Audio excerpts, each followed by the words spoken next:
Hey everyone, thanks for tuning in for another Coffee with Kittl. Today I have Philip with me, and while he is in a similar niche, Amazon, Etsy, kind of this print-on-demand world, he does come from a graphic design background, which I'm super excited to get into and talk about because we do have a lot of guests on the channel here, and they would never really call themselves graphic designers. I can't tell you how many times one of our collaborators, who are all amazing, by the way, Heather, Ryan, even maybe Rich, a couple of other people that are like, I'm not the best graphic designer, but I know how to research, niches, and I know how to use tools like Kittl.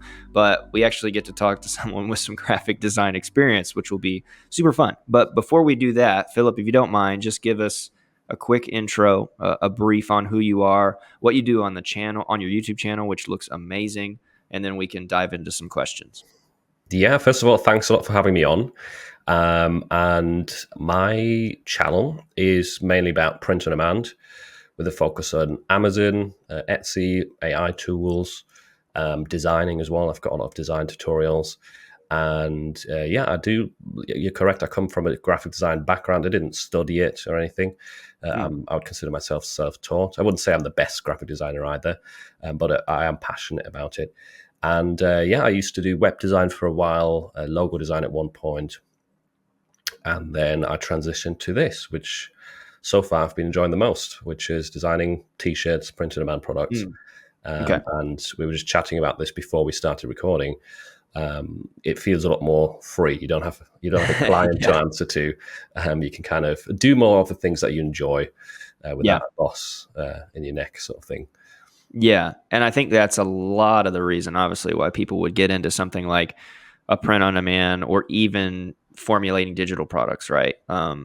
Passively selling, clip art packs, or if you can go so far as to making fonts for Creative Market or something. And then obviously as well, the print on demand or doing an Etsy or getting on Amazon merch or something. But I want to know, like, we both have that similarity. Both of us did work in some UX design. We were both, sounds like we did some graphic design, maybe some freelance work, logos, branding, that kind of thing. And now we're both content creators for YouTube. I want to know how you found your way into print on demand. So, like, are you the typical archetypal story that hated your 9 to 5, saw an ad and was like, shoot, I can do that? Or was there a different way that you found it? Or what's the story there? Yeah, good question. I didn't see an ad for it per se. I think I kind of stumbled into it by accident. Hmm. So I was back in 2017, 2018, when I was doing web design. At the same time, I was teaching myself, or I was learning Adobe products, so Adobe Photoshop, Adobe Illustrator, and as I was sort of practicing with it, I also tried out some hand lettering, which is a Oh, okay. very difficult thing. Yeah, yeah. But as I was practicing with that, the designs that I put out, they were kind of just random, inspired by maybe some clothing, like some actual clothing that I liked, not print on demand products, some fashion products. So the designs that I created back then, I was like, what do I do with them? Because they weren't for a client, they were just for my practice. And Hmm. I wanted to kind of make some use of them or maybe see them on a product in real life. And at the time, I was already aware of Redbubble just by chance because I had previously purchased a t-shirt from Redbubble. Okay. And I kind of knew about their branding of, these are artists selling their designs, etc. So I thought, okay, I'll look on there. I opened a store and I just uploaded my designs just for fun, kind of to see them on products as part of like the creative process, I guess. I didn't really expect anything much to happen from it. Maybe had a bit of a hope, but that was about it. And then eventually, I think I got a sticker sale. So my first Hmm. print on demand sale, probably like 50 cents, something Yeah. not worth noting. But I think from that point onwards, I kind of got hooked. I knew, okay, I can actually make Hmm. money with this, something that I Okay. enjoy doing, that I spent my spare time with. And that's when I started, with the YouTube, looking for Redbubble content. Eventually, I found Amazon merch through that, and yeah, the ball kind of kept on rolling that way. Wow. Okay. So you were a user first, a customer first, Yeah, and then found your way to asking yourself, well, how can I do this? How can I be a seller essentially? And then yeah, which is really easy with something like Redbubble, setting up your own shop, and then like you said, it's different from the model of print on demand where you would use something like a Printify or a Printful. I'm sure many people watching, I'm sure they're familiar with Redbubble, but in case you're not, you essentially are just uploading your design, and then Redbubble is taking care of all of the product capabilities essentially. So you don't really have you don't have control over what kind of shirt or what kind of sticker, but you are uploading your design, which is takes a lot of the time out of it. Now, about can you give us an idea of, you don't have to say, I guess, exactly what the designs were, but what, like, were you just kind of shooting up everything that you had on products, or were they kind of like this theme or this stylistic design that you thought was just fun, or did it actually have like a purpose behind the designs that you were trying out on Redbubble before they made sales? that's a good question. It's a long time ago, so I might not remember exactly, but I do know that a lot of my first designs were inspired by a clothing brand, which I'm actually still wearing at the moment. So Oh, nice. I don't know if that Oh comes yeah. across on the camera, but it is car related, like car Okay. themed, Okay. and that was kind of the niche a lot of the designs were in. Not to say that I copied actual cars in my designs, but for example, one topic of people who modify their cars that they usually quite like is turbochargers. That's like a Hmm. component of cars. So I remember doing like a hand lettering design that said turbo charger or turbo boost, something like that. Then creating some graphics with Illustrator to match that, and it was kind of all inspired by that brand, the kind of styles and techniques. Um, so it was a random bunch of designs, though they didn't look very great. I think everyone knows that when you're starting out to design, it's just most of the stuff you create kind of looks rubbish, and you have to go through that phase of Yeah. practicing and learning the tool. But yeah, some of them still occasionally sell, very rarely, but still occasionally sell on Amazon, for example. So that's quite interesting to see. That was my origin. Yeah. But to your point with Redbubble as well, it is definitely a good platform to get started because it's so easy, but you can't really expect to make a lot of money there. I think even back in the day, um, the highest I ever made in 1 month was probably something like $400-500, and that was kind of the good times of Redbubble, at least for Yeah. me. Yeah. Yeah. And it has kind of gone downhill since then. Yeah.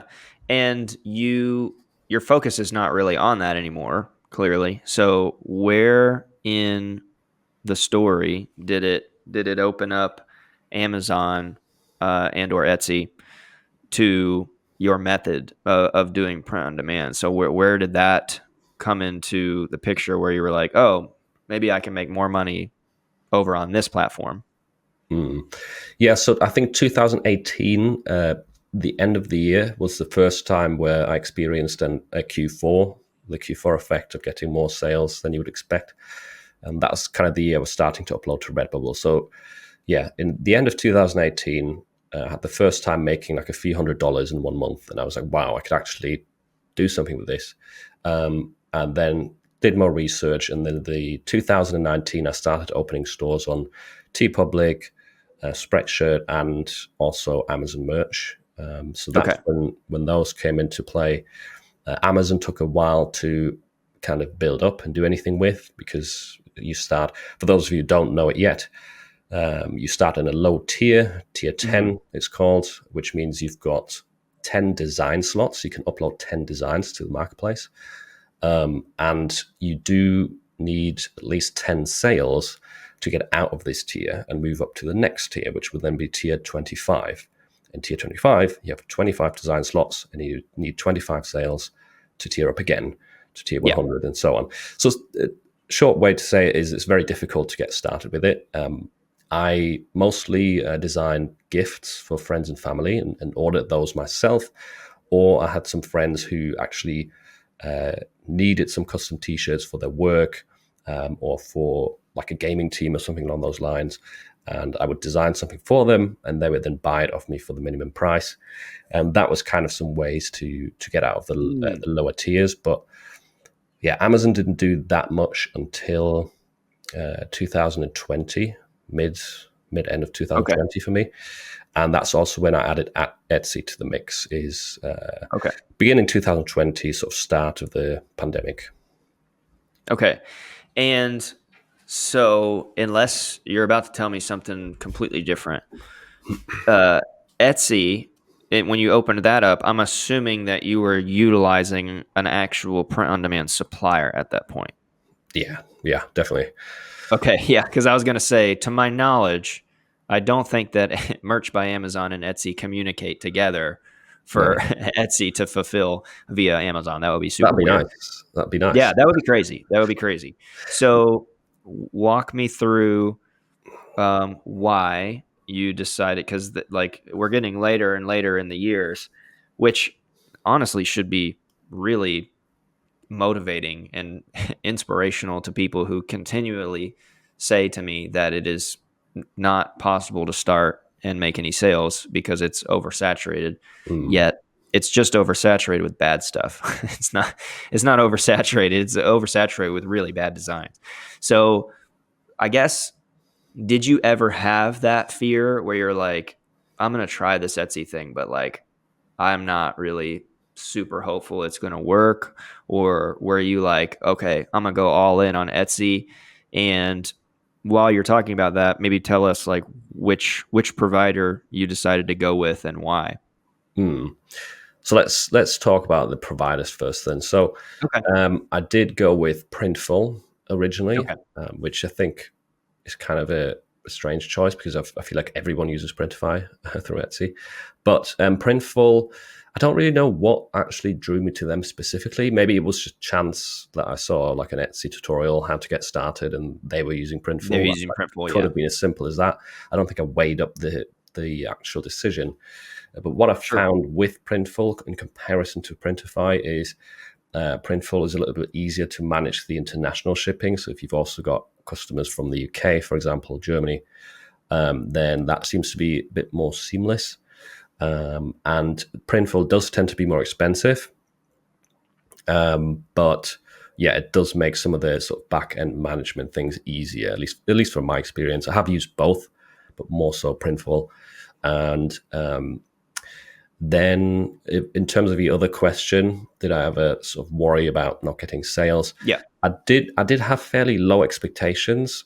For example, at the Okay. beginning, when starting this, it was kind of like a fun thing that I enjoyed doing in my free time. So it was like, wow, if this could just pay for some of my bills, like a few $100s a month, that'd Mm, be amazing. yeah, And then I've got it would be amazing.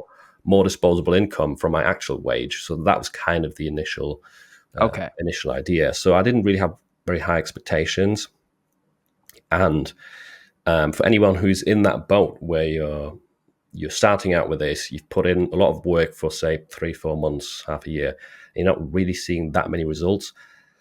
It was pretty much the same for me. So Amazon Merch took me a year and a half of work to get to my first $1,000 month, and that there's a lot of people out there who that happened to a lot quicker. Like most people's stories, even if Mm, they started in like 2018 to 2019, they usually see success a lot quicker. So it is often very slow at the beginning, even if you're putting in a lot of work.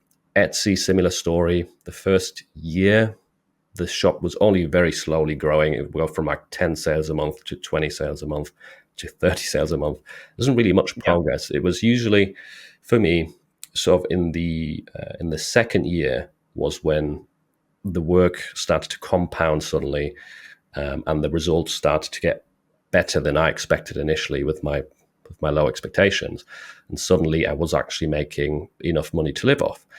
Same with Okay. YouTube as well. So it has kind of been my experience the whole way through. YouTube also the first year, um, I think the first year I got to about 6 or 7 thousand subscribers, and then in the second year I grew by about an additional 80,000, maybe 70,000. Whoa. So it is quite a Wow. big difference. And usually it tends to be Yeah. that the first year feels like you're putting in a lot of work but not getting many returns. Yeah. Yeah. Wow. Okay. Yeah. No, that makes a lot of sense. So I definitely have some questions geared one on one side of you as a graphic designer Yeah. and the other side of you as just the print on demand transition story, right? This is a point we're always going to get to where I ask you, at what point did you think that you could not have a full-time job anymore? But let's put that for a little bit down the conversation. So I'm just wondering, I'm thinking back to when I also was starting to mess around with print on demand, which I think is somewhere around the same time. I was definitely messing around with it, making a couple of sales here and there in 2020, 2021. So How did you hear somewhere, about it? how did I hear about it? Yeah. So a friend of mine actually was selling something on Instagram, Mm. and it was a flag, and I I went to buy it. It was obviously on his store, his Squarespace, and on his website, I mean, and it was his lettering on a flag. And I remember like, how do I asking him, I was like, how did you do this? Like, did you like what provide like what supplier is taking your lettering and giving you a flag? And he was like, just casually, he was like, oh, it's just print on demand. And I was like, what are you talking about? And he was like, it's just this site. Like you just go to this site and you like upload your design and you can like link it to your website or whatever, and it supplies it when someone buys it. He's like, I've never even touched that flag. Mm. Like, I mean, he did buy one and hang it up behind him, so I knew he had one, but like he meant like I'm not going to be touching every flag that someone buys. So that's how I heard about it by word of mouth. Didn't see any videos, I didn't see any ads, I didn't even know what the phrase print on demand meant, and that was around 2020 when I started messing with it because he had sent me the link. I got in Printful, realized you could do sample orders, and I was having a ton of fun with that. But I what I want to know from you as a, I'm assuming you were also, you mentioned it, you were still working during this whole kind of getting things up and running phase, right? You're still At the beginning, but at the yeah, beginning. not. Okay, yeah. So I mean, like you had a full time job while Mm. doing that. Yeah. Um, you as a graphic designer, when I was doing it, I felt like I could never, like, I just couldn't tap into or bring myself to make what I was seeing all of the videos say I should make as a graphic designer that is coming from a place of like, I wasn't really coming from a place of like merch design. I was coming from a place, like I was telling you before we started, typography, UX design, branding, identity design, logos, avatars, icons, systems, like, and what I found myself wanting to make and use print on demand for was just, to me, looked visually pleasing, but was just too, what I would call, basic. And so in a way it kind of made me give up on it because I was struggling as the graphic designer, being like, I don't really want to make this, even though I probably know it'll make Yeah, sales. I don't know if what I'm saying translates it into a does. question or not. It does. I But totally get what you mean. okay, how did you like process through that? Yeah. So I think what you're referring to is the fact that if you're a design-minded person, if you have, practiced graphic design or taken Yeah. courses on it, studied it, the merch T-shirts or the style of them, let's Yeah. say, it doesn't really look very appealing, or it's not fashionable. Let's say it that way. It is just Sure. more supposed to appeal to an audience that Yeah. Or if you were going to make something fashionable, that's not the market for it. not really. No, Yeah. not really. So that's important too. You could almost say you're kind of forced to design something that's a little bit ugly that you wouldn't necessarily wear yourself, but that's what the print on demand market wants. It's like Mm, simple novelty gifts. It doesn't have to be yeah. something you wear out for a fancy dinner. That's like the wrong 100%. approach. or something Or that you like a would photo see. shoot or something. Yeah. Yeah, a photo shoot, something that you would see in an actual store. That's not got funny phrases on it. Something, yeah, I totally get you. And for me, um, strangely, that didn't feel difficult, that transition. At the Okay. beginning, when I was doing like the hand lettering stuff, I was definitely Yeah. overdoing Yeah. it. Like that was pointless for printing about. Yeah. See, that's what I was also struggling with. I was like, this is not, it's not going to translate. Like they don't get Yeah, it. it was. I did start out like that kind of by nature and by instinct, but I soon noticed like you don't need to spend this much time on a t-shirt design for this. It's pointless. Yes. Okay. And I kind of got into understanding niche research, and I think I think I went into the direction of what makes money, but still trying to create designs in a way that I enjoy, which later down the line that also translated to automating a lot of the process. For example, one thing that really inspired me and made me really enjoy design as such as well is automating some of the design aspects in a way that made it possible for me to have way more of my ideas actually put out there. And what I Mm, mean is something called scalable designs, okay. where you would have one template. For example, you could say one groovy nurse, and then have the words nurse swapped out with lots of other occupations. And Sure. when you Yeah. once you figure out how to do this swapping out automatically, as a creative person, that's an amazing feeling because you have so many ideas in your head of designs you want to create, but typically you can't catch up with actually creating them. Um, Yeah. so it's different things like that where I think I kind of invested my energy and found a lot of joy. Um, Okay. it would obviously be fun to sometimes design something that's more fashionable, and I have done it for personal projects. If I do like a gift for Mm, someone, that doesn't have to be sold on a marketplace, but yeah, that is kind of a downside if you're very passionate about design, or the beauty in a t-shirt design. Yeah, it might hold you back a bit. yeah. I mean, I think that I can still see the value in learning and getting in and just doing it, because what it can eventually do is if you look far enough down the tunnel, is it can give you the creative freedom to do what you want to do, right? I think that's kind of the play is, look, you're not happy at your 9 to 5, but you also don't like the idea of making kitschy t-shirts that will get sales. Hmm. Yet, if you do that, that that's the route that can provide you with the creative freedom to maybe, like yourself, start a YouTube channel, travel, do something else. So Hmm. I think there is that battle. And maybe for some people, I mean, you let us know in the comments, everybody listening and watching. Tell us where you are in the story and if it was a struggle or if you don't struggle with it.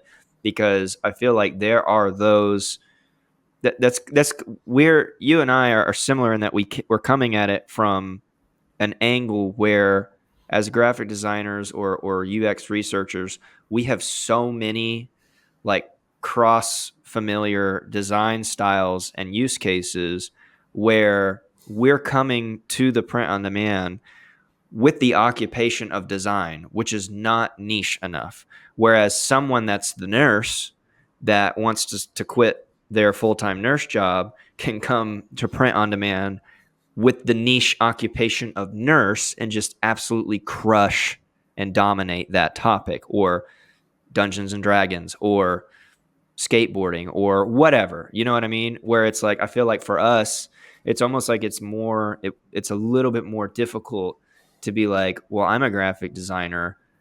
I obviously have my style, but then I also have these 8 other graphic design styles that are really nice, and none of them translate to what I would want Yeah. to make, right? Does that kind of sound like an accurate depiction of the occupation? When you said occupation, it literally like kind of rang a bell in my head. Yeah. No, I get that. We kind of have to ignore the things that came before. Is that what you're trying to say? Like all Kind this of. previous knowledge we have, you have to kind of make the Well, you have to relearn it. It's like a different skill almost. maybe for me it was also easier because I wasn't really that far into it. I had done web Okay. Yeah. design is quite different from t-shirt design, obviously, Oh, and then sure, sure, then sure. I had done some logo stuff, but I had never really done like freelance t-shirt design as such. So Okay. Yeah. whilst I Yeah. Yeah. do realize like the stuff that I'm designing isn't the prettiest, I kind of use the what I saw on the marketplaces. I use that as an ideal and try to sort of make my style similar to it. Yeah. Yeah, so it did for me. It wasn't really a lot of friction, even though my first instinct was to be, spend a lot of time on one design and be very detail driven. Which, yeah, with POD it can work, but it's probably not the ideal route. Yeah. Yeah. I'm not entirely sure what I guess I was trying to formulate. I think I was just, yeah, I see exactly what you're saying. And obviously there are some, we can just call them categories or use cases of design that don't translate like that, like website design to, I mean, the only kind of t-shirt design that kind of makes sense in my head is this sort of kind of like maybe brutalist esque or maximalist X t-shirt design with just lots of typography and kind of like squiggly lines and elements. Maybe there's some sort of connection to like some very intense graphical web design to t-shirt design, maybe. But I see what you're saying in that, you know, I don't know. I feel like if you were like a full-time professional merch designer, like a t-shirt designer, I think going to print on demand would actually be an amazing play. I think you could absolutely crush that. I was not. I was just coming with the technical knowledge of like typography, hierarchy, balance, Mm, color, and all of those can be attached to yeah. the million niches. And so it's just like, I don't know what I'm supposed to do. And so that's a question where you have to come back to, I think, and say, well, what are you most passionate about? Because if you can pick a topic that you're most passionate about and just go for that and not try to just do everything, which was what my issue was. I was trying to do lettering. I was trying to do faith-based stuff. I was trying to do, you know, classy stuff that I know, like, bourbon-esque stuff. And like I was just trying to do too much. If you can pick the thing that you're most passionate about and really just crush it, I think you're going to be the most successful because you know the lingo, maybe the funny t-shirts that would make sense, maybe color schemes or styles, you know what I mean? Like that kind of stuff that you're figuring out to build a successful print on demand shop. Mm. So, yeah, I mean, it's just interesting to hear how you navigated transitioning, leaving from your full-time job. So maybe this is a good segue too, because that's the next thing I'm going to ask you is what was the tipping point for you to be like, all right, bye bye full time job, which you just traded one for another. But yeah, you know what I mean. My tipping point is probably not a good example, but I'll go over it anyway because it was Oh no. way too early. Oh my It was gosh. it wasn't really based on how much my side hustle, let's say, was doing, Okay. You and mean how that much was money? yeah. Okay. So the reason I quit the job, this was in early 2019. At this point, I wasn't making very many sales with print on demand. It was Hmm. still very early stages. I did have some freelance clients with Hmm. video editing, which is something that I did like way longer ago. Okay. So I had some video editing clients and some like logo design clients, but also not a lot of work there. The reason I quit was because I just got really sick of the job, and it Oh, stressed me out. I hear you there. And yeah, right. Um, and it kind of, I made the leap also knowing that at the Mm, time, me and my partner were about to move to a completely different area. And I thought, okay. look, I don't want to like force myself to do this until the end. We're moving soon anyways. I'll just quit and then find a new job in this new place, in the new area that we're going to Oh, move to. okay. Okay. So I Yeah. was like, okay, I'll survive for a few months. My partner's got a decent job. I've got some savings. It'll be fine. Even though I was making like, I don't know, a couple $100 a month on the side, like nothing basically. Oh, wow. And Okay. yeah, I thought you were already in the thousands. no. So that's why I'm saying this is not a good example, and I wouldn't recommend anyone do this. Yeah. It was random. It wasn't really intentional.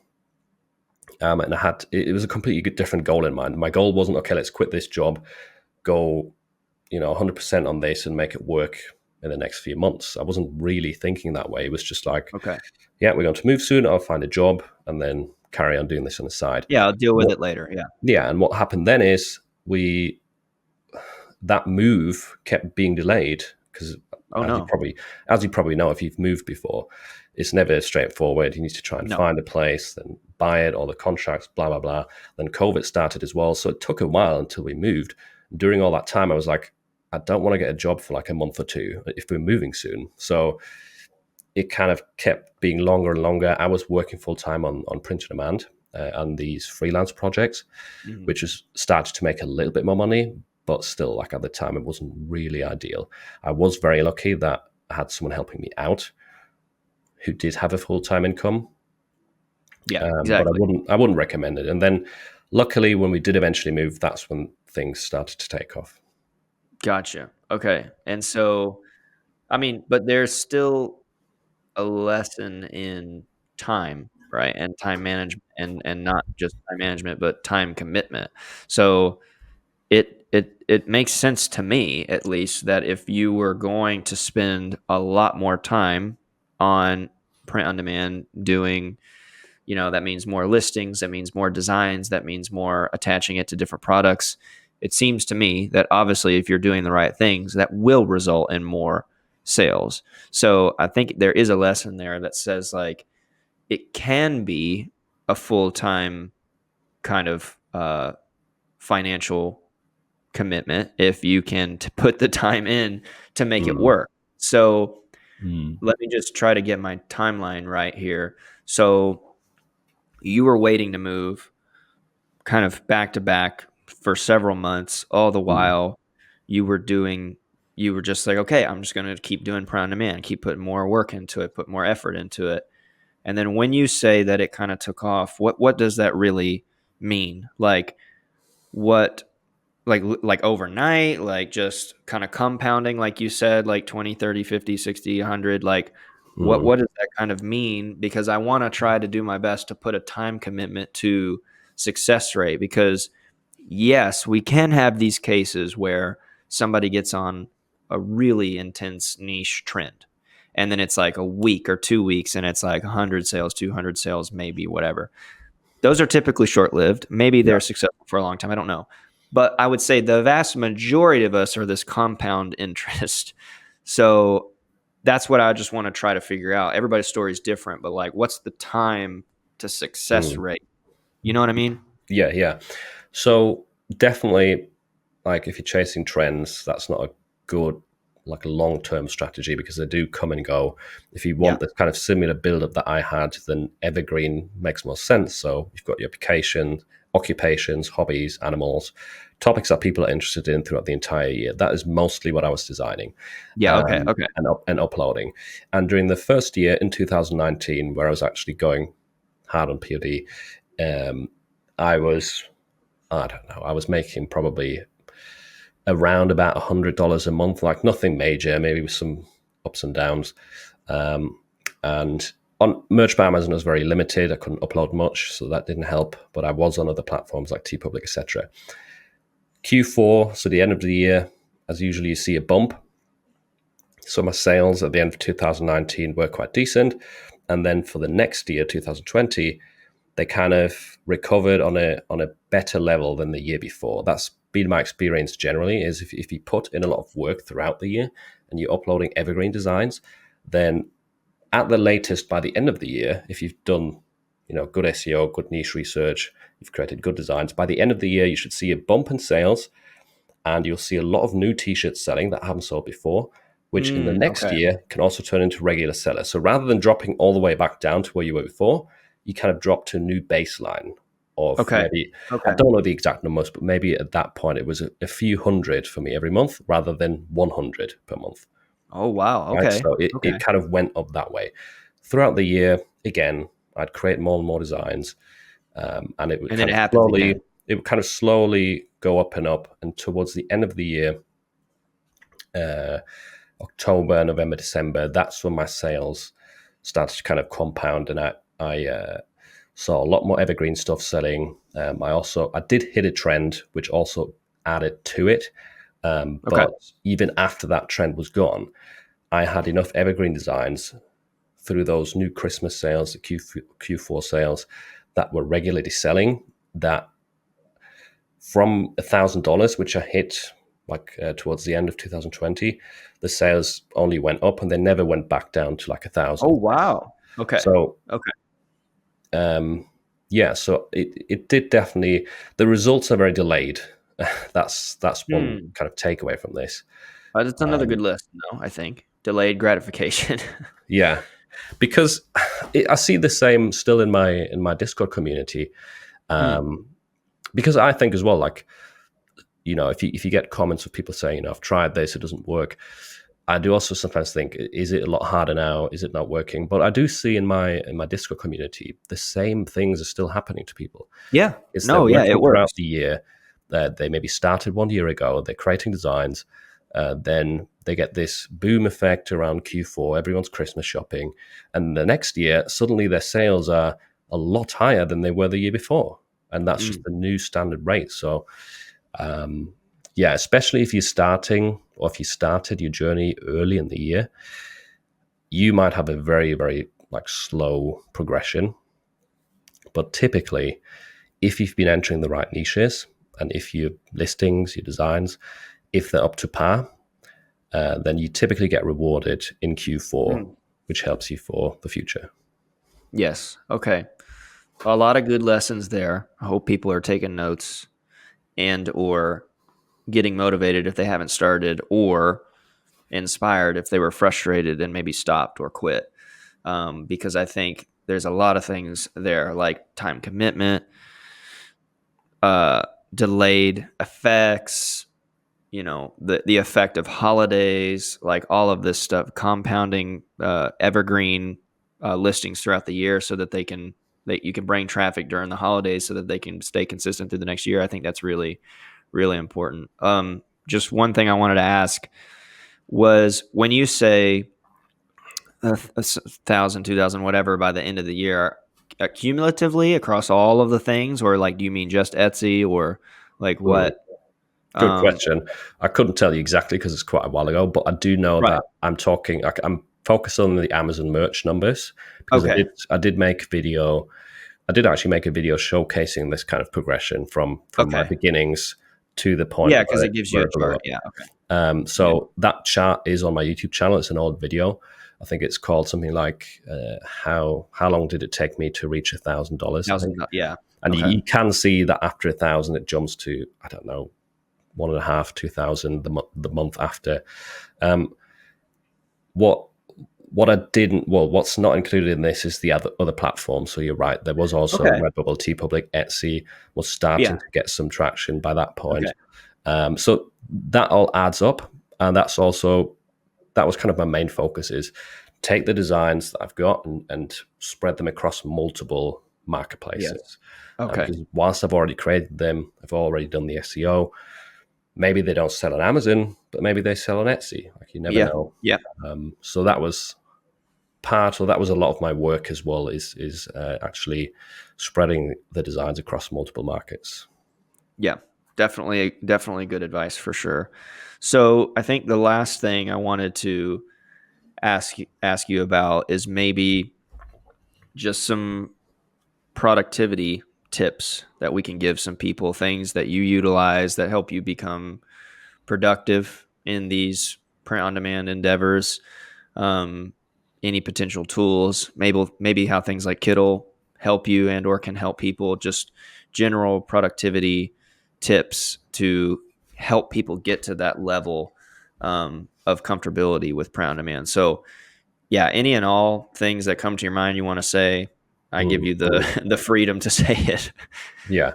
Okay, that's a good question. I do like the topic of productivity as well. Mm, And there's kind of two sides to this. So on one hand, you've got the tools that you're using. So most people can probably somewhere improve the process of how they're yeah.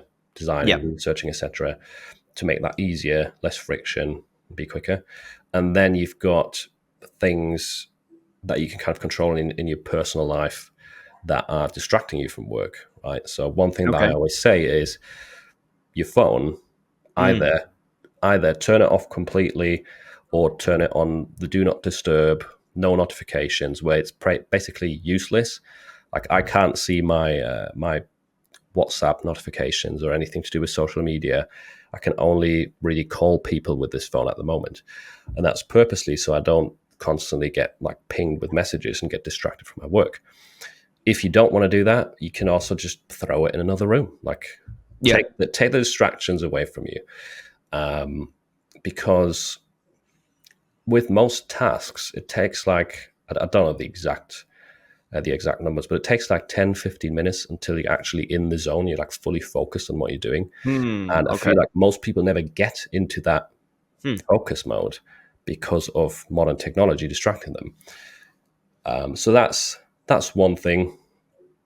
On the tool side of things, I would I would say you have to kind of find what works best for you. Like I would never say, oh, this is the tool that you have to use to be the most productive. It depends. Like some people are going to be most familiar with Illustrator, for example, and that'll be their go-to tool.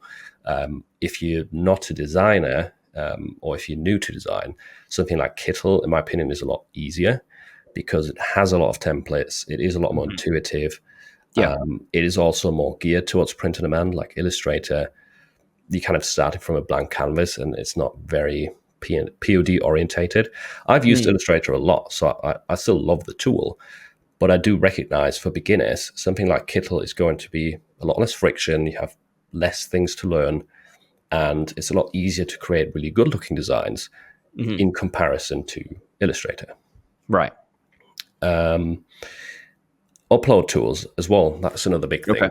So if you are selling on multiple platforms, if you do end up creating hundreds or thousands of designs, which is very common for most successful print-on-demand sellers, most of them didn't stop at 50 designs. They've created thousands by now. Mm. With that amount of designs, obviously begs the question: how do you find the time to upload to so many platforms? And there is tools to help you out. For example, the one that I've been using the longest is Flying Upload, and Okay. essentially that can run in the background and it can publish to, say, Amazon, to Redbubble, to TeePublic, Spreadshirt, all at the same time. Hmm. You have the same design files, the same listing, and it uploads to all of those for you automatically. You do have to do some setting up, but just to make people aware, there is ways to automate these things so you don't have to sit there for literal like 10 hours a day uploading one after the other. Etsy, I used to also use Flying Upload for Etsy because it can connect with Printful and Printify. I do now, however, use My Designs for that. That's another sort of massive time-saving tool because, for example, it can help you create literally hundreds of mock-ups within a couple minutes, Hmm. which is something, if you do it one at a time, is a very tedious job. You can also publish hundreds of listings to Etsy in a matter of, like, say, 20 minutes. So So, you're uploading your designs to My Designs, and then from there it goes to where it needs to go. Is that what you're saying? so My Designs, good question. My Designs is an alternative to Printify. They do fulfill Oh. orders as well. Oh. They Okay. have Okay. just they've just advanced and improved the way that you actually upload listings and create mock-ups and create listings because with Printify, whilst it's quite beginner friendly, easy to use, you're always going one step at a time. You're putting one design to Okay. one product and uploading that at one Yeah. time to your shop. With My Right. Designs, you can do that with hundreds of designs at once For multiple products. for multiple products as well. Yeah. Hmm. Okay. So it's I'm not saying like you have to use this or you have to Right. use Right. that. Right. It's just figuring out what tools are out there. Where in my process am I spending a lot of time that is kind of almost wasted, or it's not very high value time? Uploading to platforms, it's necessary, but it burns a lot of energy. A lot, you can. It's well better, or it's a lot better to spend that time doing research, for example, and Yeah. find profitable niches, rather than sitting there sort of mindlessly uploading. So it's trying to look at your process and see where you're wasting a lot of time. Where could you make things easier? Is it with your designs? Is Is that your pain point? Is it with your upload process? Maybe you don't have a lot of designs. Maybe you don't need an upload tool. That's Mm, fine. sure. But yeah, had you heard of those tools before? Or Yes, absolutely. I definitely have heard of My Designs before. I didn't realize that it was also a print provider option. I thought it Mm, was just a categorical helper tool that would ship it to wherever it needs to go. yeah, a That's lot of people interesting. think that. A lot of people Yeah, I'd be think that. interested to know like what, like where they're fulfilling from, or yeah, I know, interesting. yeah, it's similar. A lot of the production partners are similar to Printify, or they are the same. Okay, Some of so them are the it's that same. kind of yeah. Okay, got you. They don't have as wide of a network because Printify has been around for, I don't know, ages.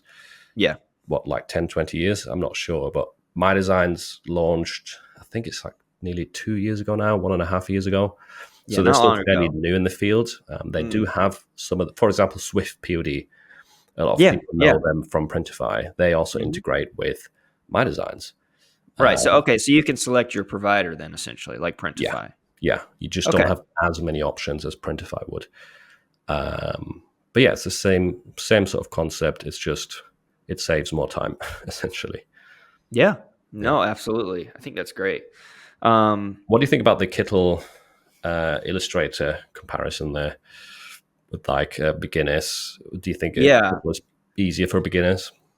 Yeah, I absolutely think so. I would also not, if you're a pro and you just love Adobe Illustrator, Photoshop, things like that, or if you're an affinity lover, I really think that Kittl is still a good addition to the workflow because, like what you mentioned, there are going to be those pro designers that know how to formulate and use the tools to shape, build, to illustrate right from within Illustrator, or to manipulate photography and make collages in Photoshop and things like that. But even for those that don't, maybe they do have an intimate knowledge of Adobe products, but maybe it's just for typesetting, or maybe it's just for layout design or whatever. And then they say, okay, I want to use this stuff to make merch or make whatever, printables, posters, but now I got to go find an asset subscription. Now I got whatever. They can integrate Kittl into the process in searching our massive library of illustrations, graphics, things like that. Or even, you don't want to take hours or ages to make the text effect in Illustrator. You can just do it quickly in Kittl, but maybe you want to keep the rest of your design in Illustrator. You can just export the text effect and then pop it in, and then vice versa. You want to download your SVGs from Illustrator, finish it in something like a Kittl. That's how I use it a lot as someone that's, comes from, and I've talked to Juna about this as well. I think he usually uses Affinity more so than the other ones. Um, Mm. he'll start something in Kittl and then commonly finish it in Affinity because Affinity has more advanced tools, and that's totally fine. But there's still value in integrating it together. But to your point about the beginner or the novice, yeah, I think it's going to depend on what your goals are. If you are wanting to get into an extreme professional design space where you do layout design and, you know, do all this crazy stuff, maybe learning Illustrator would be a good asset to you. But if it's to do print on demand and to learn the market, I 100% agree. Kittl should just be the go-to for that, probably. And then that doesn't mean that you can't continue or start to learn these other products. I mean, you got your subscription prices, which are very different as well. So it's like you have your subscription price to your Adobe products that you have to invest time in learning, figuring out how to use, figuring out how to export correctly, all this stuff that compounds. Whereas with Kittl, you could get started with a template if you want to, or you can just, watch collaborators like yourself or our channel and figure out exactly what you need to do. So I think it's a both and. I think Kittl as an integration into your workflow is great, or as someone's kind of go-to tool for beginners. Yeah, I definitely agree with you there. And I really like what you've done with the AI aspect of it. I think that Mm, is yeah, perfectly geared to print on demand sellers because it for sure. combines, uh, which is one of the big upsides of Kittl, is it combines a lot of things that you would normally have to do externally. So Correct. um, I believe you use DALI 3, right, for generating the AI graphics. Uh, We actually have one of them on. So we basically have two models. We have a turbo now, which is a yeah. lot faster, and then we have advanced, which is an advanced model of Dolly 3 with other engines. So turbo is actually a new engine that we formulated, Mhm. kind of with our own tech. Both of them have multiple things going on. Okay. That's Okay. why you're able to select a preset, right? Okay. But yes, I mean, for lack of a better technical explanation, Dolly 3 is implemented in the advanced model. Yeah. Yeah, I was only mentioning that because the DALI 3 style is kind of similar to some of the Kittl AI outputs. And Hmm. Hmm. DALI 3 is very applicable to print on demand in its Hmm. style.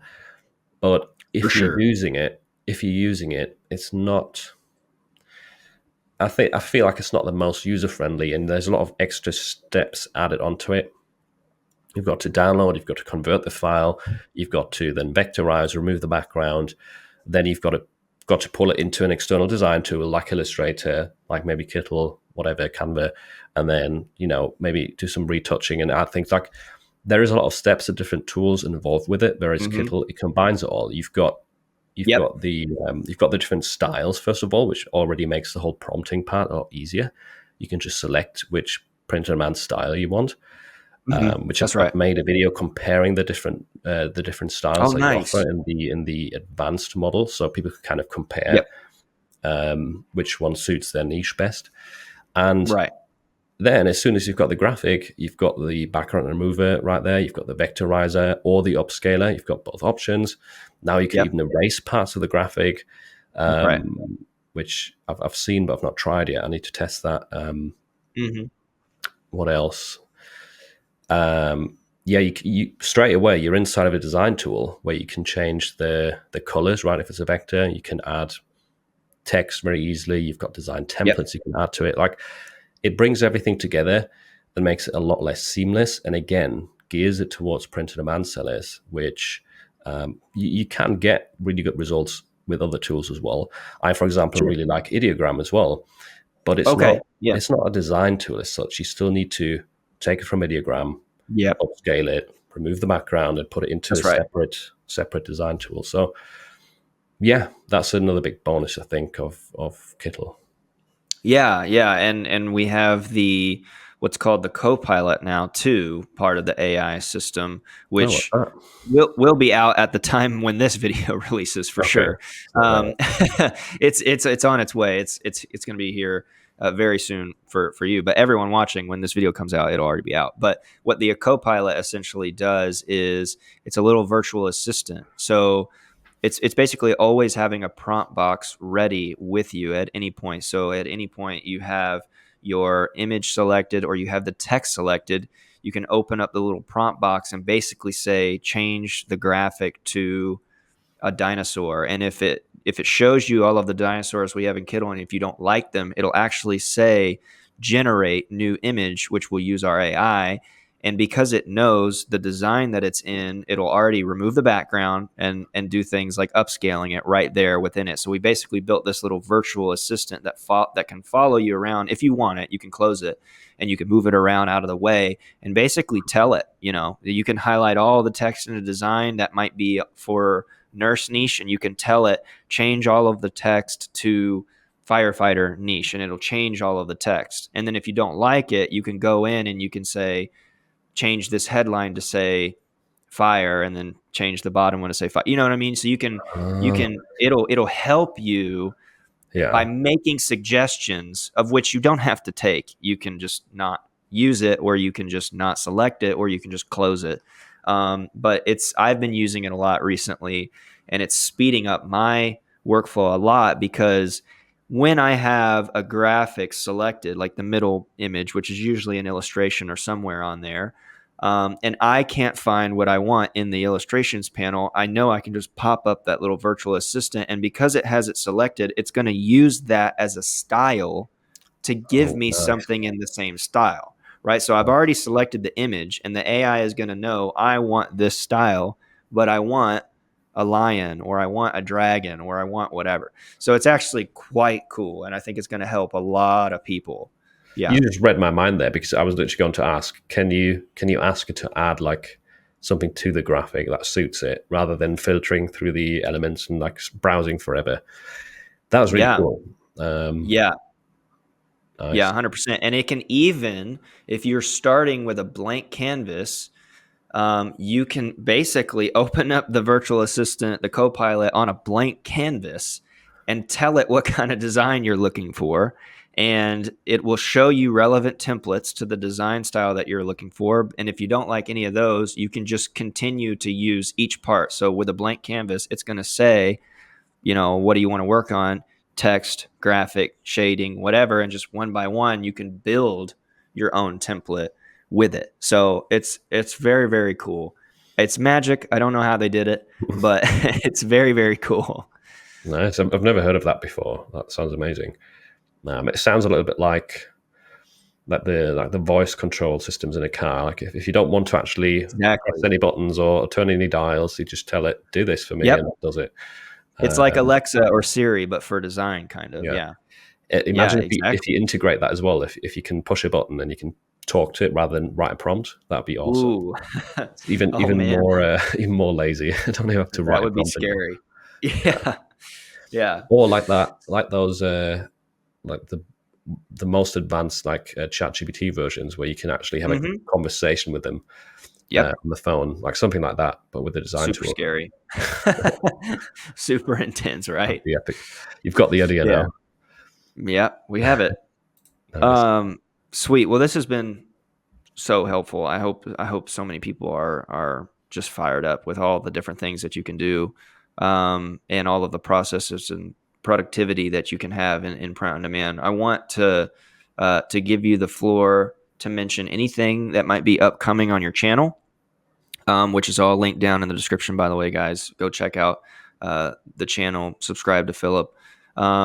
Yeah, just tell us anything. You said something about having a Discord community. Yeah, like Mm-hmm. Yeah. where So should people go if they want more of you? if you want to learn more from me, there's a bunch of videos on my channel. There's Kittl tutorials. Like I said, there's lots of stuff about AI, tips about selling on Amazon merch, for example. I've got a lot of playlists about different topics. So depending what you're interested Yep. in, where you're selling, which tools you're using, there should be something there, hopefully. And the Discord community, that's a big recommendation. That's a very active Discord server where we've got it categorized into the different POD platforms, into different Nice. Okay. topics like help with design, help with tier 10 on Amazon, help with Amazon ads, help with there's loads of different topics that you can. First of all, you can click into them and read what's been said before. Like you can Sure. kind of use it as an archive of advice, Yep. or you can ask a question. If you're confused about Amazon ads, for example, you can go into that channel, ask a question, and there's a lot of active members that will respond and try and help you. Sometimes I go in there and respond to people as well. Sometimes people share designs, for example, for feedback. That's another thing you can do. If you are willing to share designs, I know some people are very secretive with them, which is understandable. But yeah, if you're new to this and you're struggling, you're not sure what it is, something like that might help if you share designs. Besides that, you could people can also go to my website, philipanders.com. I've got a big section of freebies there. So again, if you're starting out with this, if you need some help with graphics, I've got some textures on there, some free prompt guides. What else? I think a few mock-ups as well. There's loads of stuff on there. An Amazon ads strategy, like an in-depth PDF file about Amazon ads. So yeah, lots of free resources on my website, and the Discord community is free as well. And then Perfect. yeah, the channel, of course, if you want actual tutorials. Excellent. Well, everything is linked down in the description. Guys, thank you all so much for listening and watching. Of course, don't forget to subscribe to the Kittl YouTube channel. There are so many of you that are watching, about 70 to 80% of you watching that are not subscribed. And I know you're watching all the way through because I can see the analytics. So help me out a second. Click that subscribe button, go over to Philip's channel, do the same thing, and make sure you drop a comment if there was something that we talked about that didn't make sense to you, something that you want to dive deeper in. That gives me more videos to make, that gives Philip more videos to make, which I'm sure he would appreciate. And yeah, join the Discords. We have a Discord for Kittl. Philip just mentioned his Discord. It's all linked down below. Thank you so much for watching, and we will see you in the next one. Bye.